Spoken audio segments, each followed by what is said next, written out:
Welcome to The Explainer. Today we're diving into something that's honestly going to make you rethink your next road trip. We are breaking down a really chilling encounter pulled straight from regional folklore. And listen, this isn't just your standard campfire ghost story. We're looking at a meticulously constructed case study of what actually happens when stubborn, modern logic violently clashes with an ancient supernatural trap. We're going to deconstruct an entity known as the Chalawa. We'll look at exactly how it isolates, disorients, and ultimately consumes its prey.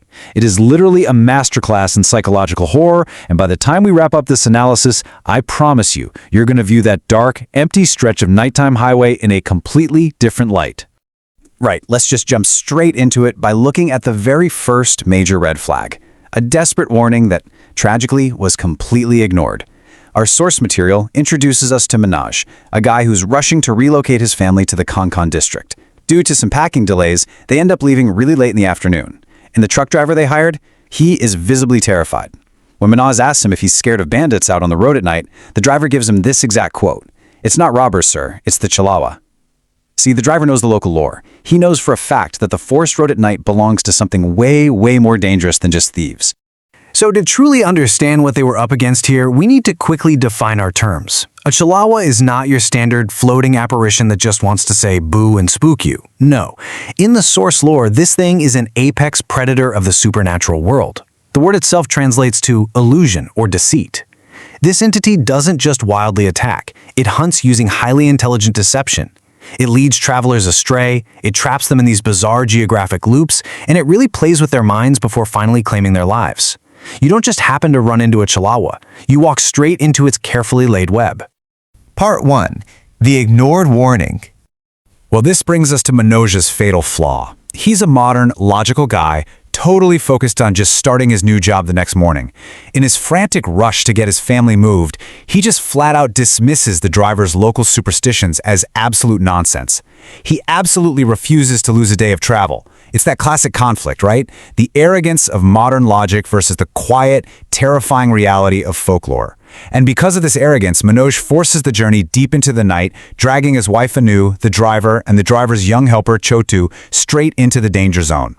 If we trace their descent chronologically, it starts late at 4 p.m. That was the domino that set everything off, pushing them onto this notorious jungle road exactly as the sun went down. By 10 p.m. they pull over for food, and that's when things start getting weird. By midnight, the real terror kicks in, and the group's only goal is just to survive until dawn breaks around 5 a.m. Time literally becomes both their worst enemy and their only eventual salvation. Part 2. First signs of trouble.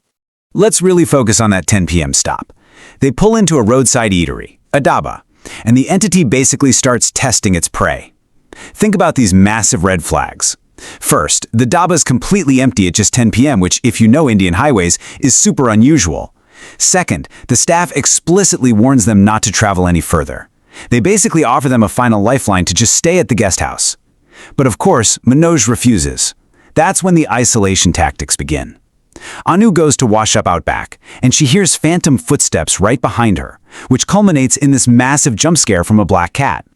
It's like the entity is poking them, isolating them, and establishing a baseline of fear before the real hunt even starts. Shortly after they force that terrified driver to get back on the road, things escalate from subtle to completely overt. Anu's staring out the window when she suddenly screams for the truck to stop. She drops this exact quote: "I saw a bloodied man on the road, but he vanished right before my eyes." This right here is the very first major illusion. The driver absolutely panics because he realizes the Chalawa is now actively engaging them. And yet, unbelievably stubbornly, Manoj brushes Anu's terrifying vision off. He calls it a hallucination, blames it on fatigue and the driver's silly ghost stories, and he demands they just keep driving. Part 3. The silent procession. But here's the thing. You can only outrun the supernatural for so long.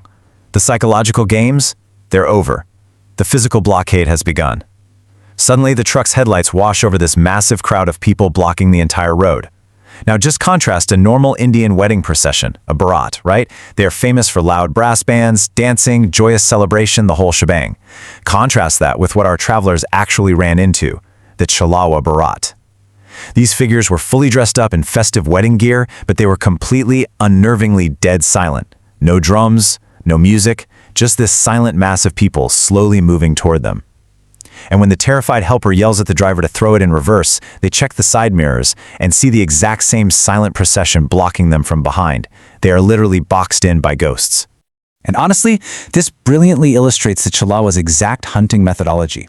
It proves we are looking at a highly calculated psychological trap here, not just some random chaotic haunting. Step 1, isolate the prey away from the safety of the dava. Step 2, create an inescapable geographical illusion, literally surrounding them with a silent phantom crowd so they panic and drive recklessly. And step 3, which we are about to see, induce violent paranoia, so the prey end up destroying themselves.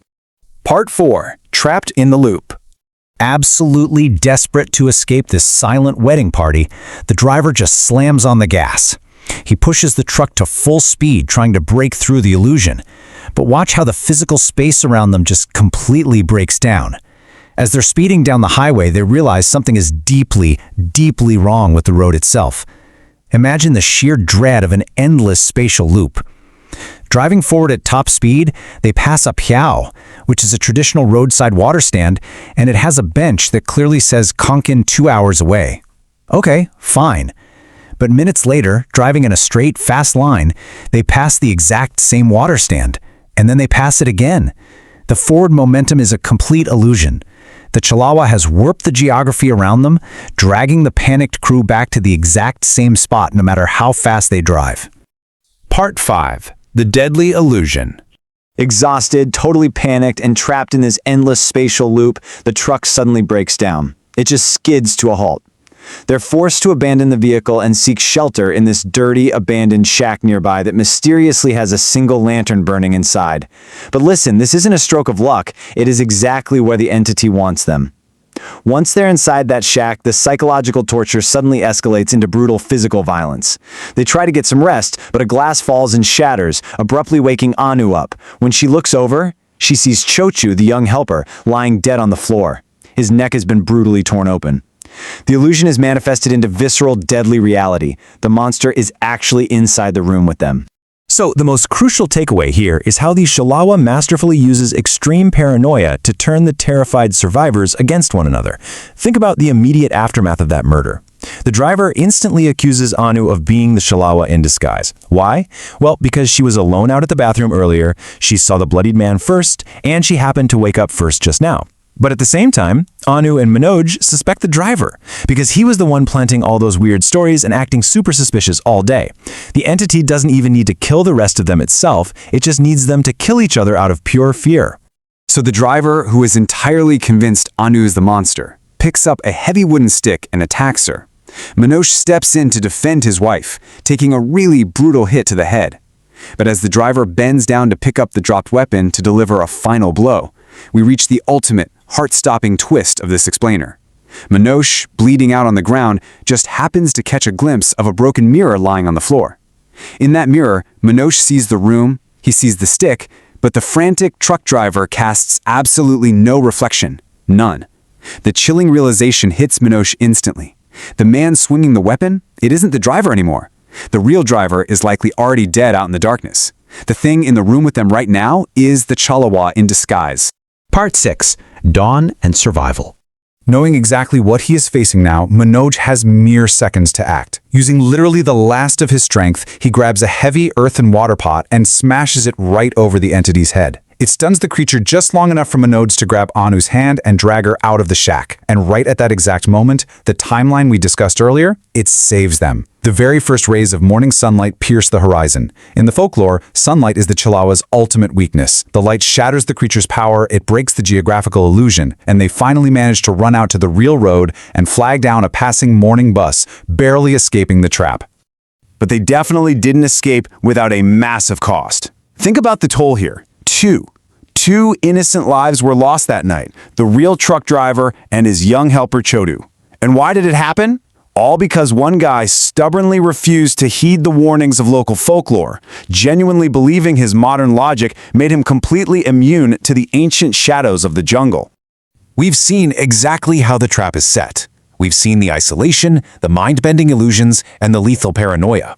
So I want to leave you with a thought to chew on. The next time you find yourself out on a lonely, pitch-black stretch of highway and you pass a strange landmark that looks just a little too familiar, or you spot something standing just out of reach of your headlights, you have to ask yourself, Is it really just a trick of your tired mind, or what if the Chalawa is waiting on your next lonely drive?